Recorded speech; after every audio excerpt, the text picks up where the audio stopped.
नमस्कार, न्यूज 69 में आपका स्वागत है। मैं हूं आपके साथ अंकिता। चलिए बढ़ते हैं खबर की ओर। प्रधानमंत्री नरेंद्र मोदी की अपील के बाद सहकारिता और खेल युवा कल्याण मंत्री विश्वास कैलाश सारंग ने बड़ा फैसला लिया कि अब मंत्री विश्वास कैलाश सारंग के साथ नहीं चलेगा गाड़ियों का काफिला।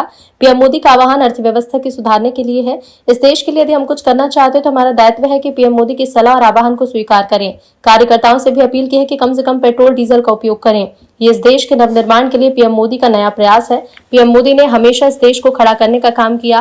पीएम के नेतृत्व में कोरोना के समय इतने बड़े देश में महामारी से जीतने का काम हुआ। आगे आने वाली पीढ़ी एक विकसित हिंदुस्तान में रहे, स्वावलंबी हिंदुस्तान का निर्माण करे, ये हम सभी का कर्तव्य है। अर्थव्यवस्था को सुदृढ़ करने और हम सबके भविष्य के सुनहरे निर्धारण के लिए किया है। निश्चित रूप से ये हमारा दायित्व है कि यदि हम इस देश के लिए कुछ करना चाहते हैं तो प्रधानमंत्री जी की सलाह को, उनके आह्वान को स्वीकार करें। और इसीलिए हमने भी ये सुनिश्चित किया है कि किसी तरह का काफिला हमारे साथ नहीं चलेगा। मैंने अपने कार्यकर्ताओं को भी अपील की है कि कम से कम पेट्रोल डीजल का उपयोग करें और ये सुनिश्चित करें कि हम प्रधानमंत्री जी के आह्वान को स्वीकार करें।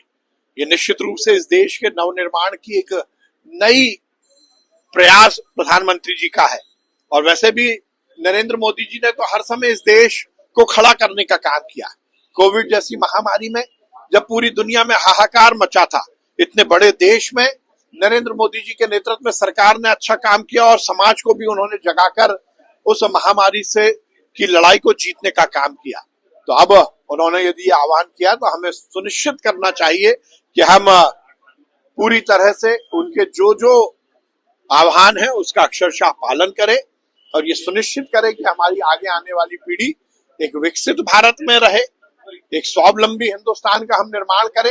ये हम सबके लिए जरूरी भी है और हमारा कर्तव्य भी। स्टालिन जी कह रहे हैं कि सनातन बांटता देखिए, है। विपक्ष के नेता चाहे वो स्टर्लिंग हो चाहे स्टर्लिंग नहीं। फिलहाल इस खबर में इतना ही। आप बने रहिए न्यूज 69 चैनल के साथ। नमस्कार।